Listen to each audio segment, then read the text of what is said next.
자, 오늘 조금 빨리 갈게요. 로마서 14장 전부를 봐야 됩니다. 왜냐면 로마 14장이 문맥적으로 하나입니다. 하나. 그래서 뭔가를 이렇게 끄집어내서 딱 잘라서 할 수가 없습니다. 로마서 14장 1절부터 23절까지 다 읽겠습니다. 참고로 킹제임스 준비했고요. 여러분 눈으로 읽으세요. 믿음이 약한 자를 너희가 받아들이되 의심에 찬 논쟁을 하지 말라. 어떤 사람은 자기가 모든 것을 먹을 수 있다고 믿고 다른 사람은 약하여 채소를 먹느니라. 먹는 자는 먹지 아니하는 자를 업신여기지 말고 먹지 아니하는 자는 먹는 자를 판단하지 말라. 하나님께서 그를 받으셨느니라. 다른 사람의 종을 판단하는 너는 누구냐? 그의 서거나 넘어짐이 그의 주인에게 달려있은즉 참으로 그가 세워지리니 하나님은 능히 그를 서게 하실 수 있느니라. 어떤 사람은 한 날을 다른 날보다 귀히 여기고 다른 사람은 모든 날을 같게 여기나니 각 사람은 자기 마음에서 완전히 확신할지니라. 나를 중히 여기는 자도 주를 위해 중히 여기고 나를 중히 여기지 아니하는 자도 주를 위해 중히 여기지 아니하며 먹는 자도 주를 위해 먹나니 이는 그가 하나님께 감사드리기 때문이라. 먹지 아니하는 자도 주를 위해 먹지 아니하며 또한 하나님께 감사드리느니라. 우리 중에 아무도 자기를 위해 살지 아니하고 또 아무도 자기를 위해 죽지 아니하는도다. 우리가 살아도 주를 위해 살고 죽어도 주를 위해 죽나니 그러므로 살든지 죽든지 우리가 주의 것이로다. 이 목적을 위해 그리스도께서 죽으시고 일어나사 다시 살아나셨으니 이것은 그분께서 죽은 자와 산 자의 주가 되려 하심이라. 그런데 내가 어찌하여 내 형제를 판단하느냐? 어찌하여 내 형제를 무시하느냐? 우리가 다 그리스도의 심판석 앞에 서리라. 기록된 바 내가 살아있음을 두고 맹세하노니 모든 무릎이 내게 굴복하고 모든 혀가 하나님에게 자백하리라. 주가 말하노라 하였느니라. 그러므로 이와 같이 우리 각 사람이 자신에 관하여 하나님께 회개 보고를 하리라. 그런즉 우리가 다시는 서로를 판단하지 말고 도리어 이것 즉 아무도 자기 형제의 길에 걸림돌이나 넘어질 기회를 두지 않을 것을 판단할지니라. 내가 알고 또 주 예수님을 통해 확신하거니와 그 자체로 부정한 것은 하나도 없으되 어떤 것을 부정하게 여기는 사람에게는 그것이 부정하니라. 그러나 만일 내 음식물로 인해 내 형제가 근심하게 되면 이제 내가 사랑으로 걷지 아니하나니 내 음식물로 그 사람을 망하게 하지 말라. 그를 위해 그리스도께서 죽으셨느니라. 그러므로 너희의 선한 것이 비방을 받지 않게 하라. 하나님의 왕국은 먹는 것과 마시는 것이 아니요 오직 성령님 안에서 의와 화평과 기쁨이니라. 이것들 안에서 그리스도를 섬기는 자는 하나님께서 받아주시며 사람들에게 인정을 받느니라. 그러므로 우리가 화평을 이루는 일들과 서로를 세워주는 데 필요한 일들을 따를지니라. 음식물로 인해 하나님의 일을 망하게 하지 말라. 모든 것이 참으로 순수하되 실족하게 하며 먹는 그 사람에게는 그것이 악하니라. 고기도 먹지 아니하고 포도즙도 마시지 아니하며 내 형제를 걸려 넘어지게 하거나 실족하게 하거나 약하게 하는 그 어떤 것도 하지 아니하는 것이 선하니라. 내게 믿음이 있느냐? 그것을 하나님 앞에서 너 자신을 위해 가지고 있으라. 자기가 허용하는 그것으로 인해 자기를 정죄하지 아니하는 자는 행복하도다. 의심하고 먹는 자는 정죄를 받나니 이는 그가 믿음을 따라 먹지 아니하기 때문이라. 무엇이든지 믿음에서 나지 아니하는 것은 죄니라. 여러분 성경 해석은요. 첫째 문맥으로 해석해야 되고요. 그 다음에 그 시대상 역시 중요합니다. 왜냐하면 바울이 썼던 그 글이나 성경이 쓰여진 그 시대상의 환경들이 어떠한가 그것을 보는 것은 성경을 해석하는 데 참 중요한 부분들입니다. 지금 보면 먹는 것, 먹지 않는 것, 뭐 판단하지 마라 이런 내용들이 나오죠. 안타깝게도 이 내용을 갖고 심지어 죄를 짓는 그런 모습을 보면서도 판단하지 말라고 했어. 정죄하지 말라고 했어. 서고 넘어짐이 하나님에게 달려있는데 네가 뭔데 그래 이런 말들을 합니다. 그래서 심지어 하나님을 대적하고 하나님에 반하고 성경에 반하는 어떤 죄악의 일들을 범함에도 불구하고 그것을 받아주고 용인하고 이해해야 된다라고 하는데 이 본문이 쓰이는데요. 그런 의미가 전혀 아닙니다. 전혀 아닙니다. 로마서 14장 전체가 일단 그 내용 중에 먹는 것, 먹지 않는 것, 나를 더 중히 여기는 것, 중히 여기지 않는 것, 그건 뭐냐면요. 당시 로마 교회 내에는요. 이방인으로서 그리스도인이 된 사람이 있고 그리고 유대인이면서 개종해서 그리스도인이 된 사람이 있습니다. 그 차이를 아시겠습니까? 유대인이면서 유대교에 있으면서 개종해서 그리스도인이 된 사람들은 아직 그 모세의 율법에서 벗어나지 못한 사람들입니다.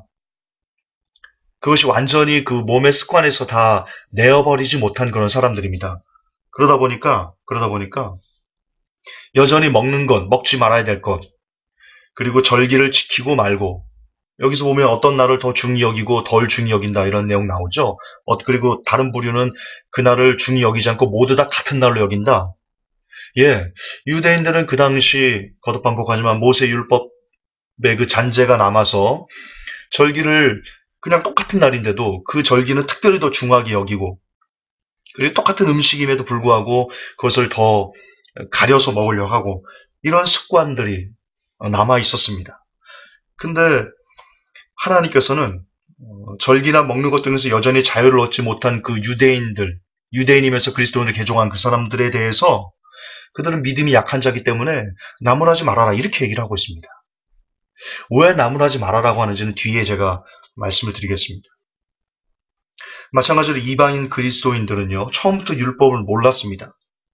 그러다 보니까 뭐 우상에게 바쳐진 제물도 그냥 먹었고요. 그 당시 그 시장에서 유통되는 고기의 상당 부분이 이방 신전에서 제물로 사용되었던 것들이 상당수 있었거든요. 그러니까 유대인이면서 개종한 그리스도인들이 이걸 안 먹는 겁니다. 근데 이방인들은 그냥 우상에게 바쳐진 제물도 그냥 먹었어요. 하지만 이게 아이러니하게도 사도 바울은 이처럼 율법을 뛰어넘어 믿음의 자유의 법에서 믿음을 갖고 있는 사람들을 자유로운 믿음이 강한 사람, 그러니까 믿음이 강한 자라고 표현하고 있습니다. 물론 유대인들이 율법에서 벗어났기 때문에 율법으로 다시 돌아갈 이유가 없습니다. 오직 구원은 믿음으로 말미암아 얻는 거기 때문에 예수 그리스도를 믿는 믿음 안에 살 때 그가 구원을 받는 것이기 때문에 율법으로 다시 돌아갈 필요는 없지만, 그러나 여전히 그 전통을 깨지 못하고 그것을 쫓아서 뭘 먹고 먹지 않고 절기를 지키고 지키지 않고 하는 부분들, 하나님께서는 그런 부분들이 구원에 대해서 비본질적인 부분이다라고 이 성경을 통해서 우리에게 알려주고 계시는 겁니다. 그래서 바울은 하나님의 법을 위반하거나 어떤 심각한 죄악에 빠지거나, 즉 구원과 특정한 관계가 없는 부분들에 대해서는 서로 용납해줘야 된다. 그리고 그 믿음이 없는 자를 믿는 자들이 도와줘야 된다. 물론 지금 유대인들이 그 율법을 벗어나지 못하고 거기에 여전히 얽매여 있는 그런 부분들이 잘못된 부분입니다. 하나님은 잘못됐다라고 말씀하십니다. 로마서 전체에 걸쳐서. 그러나 그렇다고 그들을 이단시하면서 야 너는 지옥 갈 거야 이런 것이 아니고, 믿음이 강한 사람들이 그 율법의 법에서 완전히 벗어나서 믿음의 법을 온전히 쫓아가는 사람들, 그런 믿음이 강한 사람들이 여전히 약간씩 매어있는 그런 습관들, 전통들, 거기서 헤어나지 못하고 있는 사람들을 안아주면서 알려주면서 인내하면서 그들을 이끌어줘야 된다는 거죠. 그것이 하나님께서 더 원하시는 사람들이 크리스찬들이 했으면 하는 삶이라는 겁니다. 이걸 지금 이 시대에 적용한다면 구체적으로 이런 거를 들 수 있을 겁니다. 주일성수. 여러분, 우리는 주일성수의 본질을 압니다. 월화수목금토주 모든 것이 주일이 되어야 된다.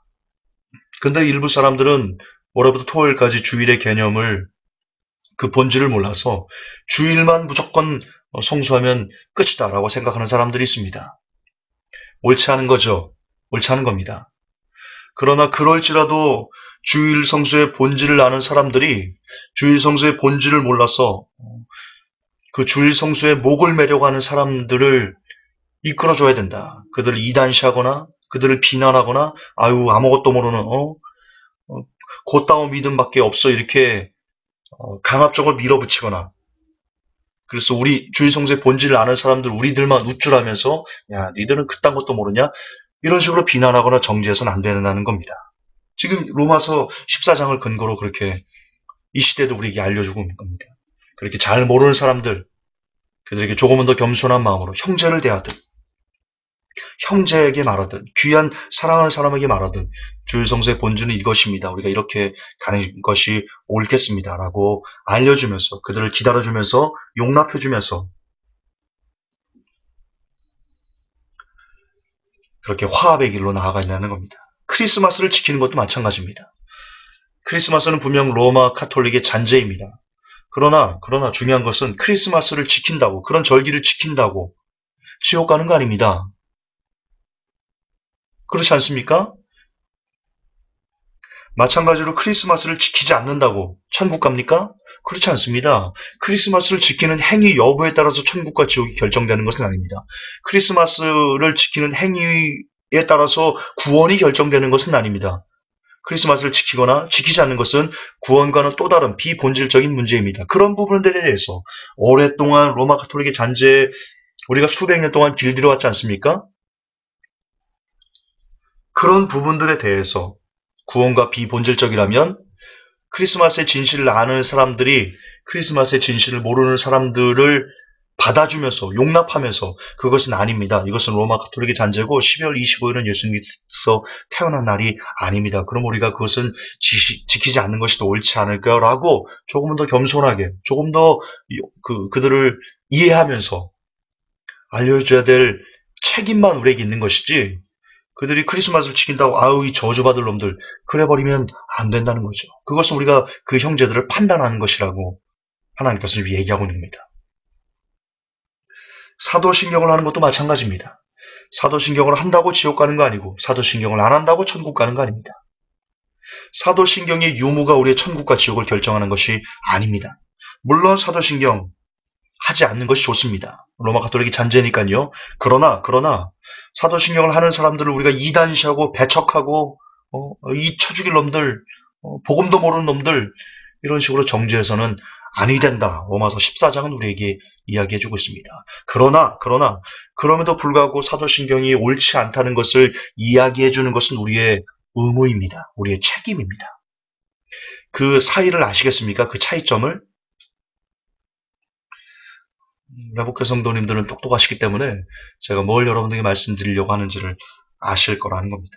즉, 주일 성수의 본질을 아는 자, 알지 못하는 자, 크리스마스를 지키는 자, 지키지 않는 자, 사도신경을 하는 자, 하지 않는 자, 그런 부분들을 다 떠나서 구원과 직접적으로 관계가 없는 비본질적인 부분들에 대해서는 아무리 우리가 옳은 것을 한다 할지라도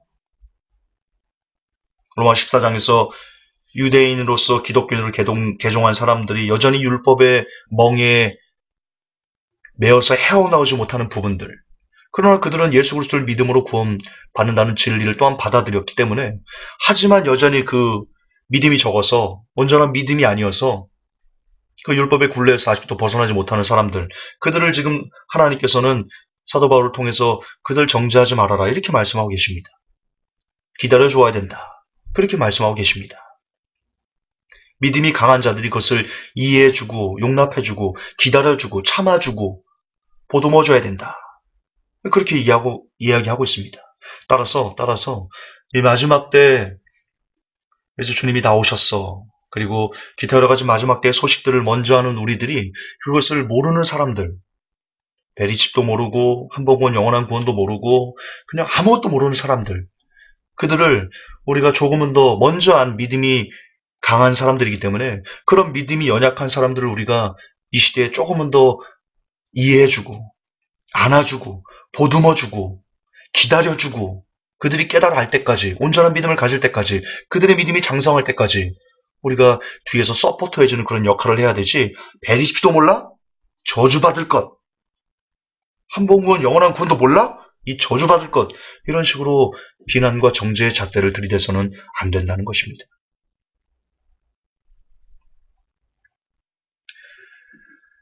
여러분, 로마서 14장의 핵심은 한 가지입니다. 아까 제가 서두에 말씀드렸죠. 로마서 14장은 1절부터 23절까지가 한 문맥입니다. 다 같은 의미, 한 문맥입니다. 떨어질 수 없습니다. 그 중에 핵심 구절이 뭐냐? 10절입니다. 10절입니다.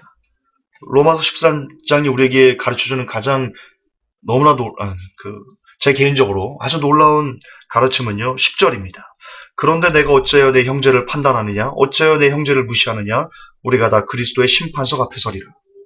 아멘. 즉, 로마서 14장에서 하나님께서 우리에게 알려주고 싶은 것은요, 바로 화합입니다. 그리고 하나님께서 이 땅에서 형제들끼리, 예수님을 믿는 사람들끼리 화합하는 것을 얼마나 좋아하시는지. 물론 화합이라는 이름으로 인해서 죄악과 하나님을 대적하는 번영신학이나 신사도나 WCC나 이런 하나님의 반대 세력과 하나님을 대적하는 세력과도 화합하라는 것은 아닙니다. 그것은 아닙니다. 그러나 구원에 대해서 같은 길을 가는 사람들끼리, 하지만 문화적인 차이, 환경적인 어떤 변수, 이런 것들을 위해서 다 다양한 믿음의 가치관들, 그릇들을 갖고 있는데, 그런 것들을 갖고, 구원에서 비본질적인 부분들을 갖고 서로 티격태격해서는 안 된다는 것입니다. 그런 걸로 형제를 판단해서는 안 된다는 것입니다. 화합하라. 화합하라. 여러분, 예수님께서 십자가를 지신 이유를 알고 계십니까? 요한복음 몇 장이더라? 11장인가요? 요한복음 11장 49절부터 52절까지에는요, 예수님께서 이 땅에서 십자가를 지신 이유가 아주 명확하게, 뚜렷하게 나타나고 있습니다. 제가 읽어드리겠습니다. 11장이 맞을 겁니다. 49절. 그 중에 한 사람, 그의 대제사장인 가야바가 저에게 말하되, 너희가 아무것도 알지 못하는도다. 한 사람이 백성을 위하여 죽어서 온 민족이 망하지 않게 되는 것이 너희에게 유익한 줄을 생각지 아니하는도다 했으니, 이 말은 스스로 함이 아니요 그 해의 대제사장이므로 예수께서 그 민족을 위하시고, 이게 중요합니다. 또 그 민족만 위할 뿐 아니라 흩어진 하나님의 자녀를 모아 하나가 되게 하기 위하여 죽으실 것을 미리 말합니다. 아멘. 다시요. 52절. 또 그 민족만 위할 뿐 아니라 흩어진 하나님의 자녀를 모아, 이게 중요합니다. 이게 킵니다. 하나가 되게 하기 위하여 죽으실 것을 미리 말함이라. 그렇습니다. 예수님께서 십자가를 지신 이유는 단순히 우리의 죄사함을 위해서만이 아닙니다. 그것은 수단입니다. 우리를 죄사함하게 해주시기 위한 것은 일종의 과정입니다. 어떤 과정이요? 하나님의 자녀들을 다 모아서 하나가 되게 하시기 위해서, 그 목적을 이루시기 위해서 예수님께서 본질적으로 십자가를 지신 것입니다. 따라서 우리가 만약 이 땅에서 하나가 되는 일에 게을리한다면, 우리가 화합하는 것에 게을리한다면, 우리는 지금 예수님께서 우리를 위해서 십자가를 지신 그 의미를 쓰레기통에 던져버리는 그런 죄를 범하고 있다는 것이지요.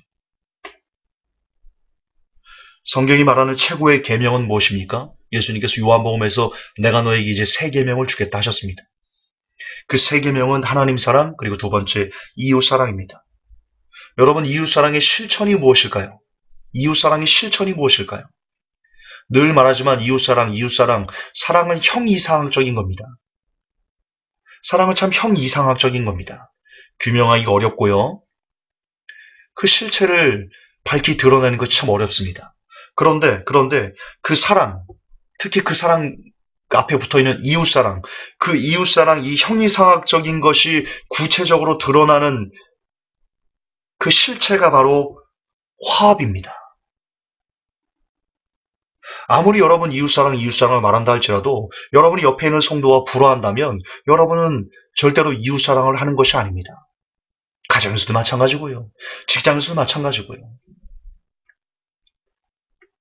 말로는 이웃사랑 하죠. 그러나 늘 그들의 삶에 불화가 끊이지 않는다면, 그들의 인간관계에 불화가 끊이지 않는다면, 화합하지 못한다면 아직 우리는 이웃사랑을 제대로 실천해내는 것이다 라고 말할 수 없을 것입니다. 그렇습니다. 이웃사랑을 내가 지금 하고 있는지 안 하고 있는지는 무엇으로 볼 수 있는 것이냐? 바로 내가 얼마나 내 주위에 있는 사람들과 화합하고 있는지를, 그 구체적인 열매를 보면 자세히 알 수 있습니다. 여러분, 옆집과 싸웁니까? 옆집 김씨 아저씨와 만나면 얼굴을 붉힙니까? 저 위층 왜 이렇게 쿵쾅거려, 이사 안 가면 이사 좀 갔으면 좋겠다. 우리는 아직 이웃사랑을 하고 있는 것이 아닙니다. 그럼 이웃사랑의 실천이 화합은 어떻게 해야 되냐? 오늘 본문은 우리에게 이렇게 얘기하고 있습니다. 받아줘라. 이해해줘라. 하나님께 맡겨라. 네가 옳다 믿는 그 믿음을 너를 위해 써라. 그걸로 다른 사람을 정죄하지 말아라. 물론 지금 얘기하는 것은 제가 죄악과 관계없는, 구원과 직접적으로 관계없는 부분들에 대해서, 그 비본질적인 부분들에서 얘기를 하는 겁니다. 그렇습니다. 더 이것을 하나로 담을 수 있는 그런 단어, 지금 제가 말씀드렸던 참아줘라, 이해해라, 하나님께 맡겨라, 이런 부분들을 담을 수 있는 것은 바로 용서일 겁니다. 용서일 겁니다. 이웃사랑의 실천은 화합이고 그 화합을 이룰 수 있는 핵심 키워드는 용서입니다. 화해와 용서 없는 이웃사랑은 있을 수 없습니다. 따라서 로마서 14장에서 여러 가지 내용이 나옵니다. 먹는 문제, 안 먹는 문제, 절기를 지키니 마니, 이런 여러 가지 복잡한 말들이 나오는데요. 그러나 그런 것들이 가리키는 오직 하나는 뭐냐? 로마 14장이 우리에게 알려주고자 하는 위대한 가르침, 핵심은 뭐냐? 화합하라는 겁니다. 화합하라는 겁니다. 그리고 또 화합하라는 겁니다. 그것이 그리스도께서 우리에게 알려주신 위대한 정신입니다. 지금 우리는, 여러분들은 얼마나 화합하며 살아가고 계십니까? 여러분의 가정에서, 교회에서, 직장에서, 각자의 위치에서 얼마나 우리는 화합하고 살아가는지. 늘 그렇지만 저는 제가 이런 설교를 하고 있는 것이 참 부끄럽습니다. 참 부끄러워요. 왜냐면 저야말로 화합하지 못하면서 살아가는 사람 중에 그 으뜸에 있는 사람이기 때문입니다. 그러나 제가 잘나서 제가 성경대로 살기 때문에 설교한 적 거의 없습니다. 그냥 설교하면서 제가 깨달은 것을 여러분께 나누고 저 역시 제 설교로 제가 은혜 받아서 나도 이렇게 화합하며 살아야 되겠구나라고 몸부림치고자 해서 같이 나누는 것이지, 제가 이렇게 날마다 모든 사람들과 모든 분야에서 잘 화합하고 그렇게 완전한 사람이기 때문에 설교하는 것은 아닙니다. 그래서 참 부끄럽지만, 부끄러운 것은 부끄러운 것이고 진리는 진리인 것이죠. 저와 함께 우리 이렇게 삽시다. 저도 이렇게 살려고 몸부림치겠습니다. 더 여러분들도 가정에서, 교회에서, 직장에서, 각자의 위치에서 화합의 화신이 되기 위해서 한번 살아봅시다. 그것이 예수님께서 우리를 위해서 십자가를 지신 이유이니까요. 화합의 화신은 되는 길, 그 길은 용서에 있습니다. 이해에 있습니다. 넉넉히 받아주는 우리의 풍성한 은혜에 달려 있습니다. 부디 모든 회복교회 성도들이 오늘도 내일도 용서로 가정의 화합을 이뤄내고, 용서로 교회의 화합을 이뤄내며, 용서로 직장의 화합을 이끌어내고, 용서로 여러분이 속해 있는 모든 사람들과의 관계에서 화합과 통합의 화신이 되어주는, 그렇게 로마서 14장의 가르침을 삶으로 성취해내는 그런 위대한 크리스찬들이 될 수 있기를 우리 구주 예수님의 이름으로 축복합니다. 하나님 아버지, 감히 잘 화합하지 못하는 자가 이런 설교를 한다는 것이 몹시 부끄럽지만, 그러나 이 설교를 함으로써, 이 말이 제 귀에 들림으로써 저 역시 그렇게 살려고 몸부림치겠습니다. 회복교회 성도들도 각자의 위치에서 로마서 14장이 요구하는 형제사랑, 이웃사랑, 화합의 삶을 살기 위해서 우리 함께 몸부림치는, 그래서 하나님께서 이 땅에 마지막 때에 찾으시는 한 사람 되기 위해서 오늘도 부단히 애를 쓰는 그런 은혜가 우리에게 주어지기를 우리 구주 예수님 이름 받들어 기도하옵나이다. 아멘. 감사합니다.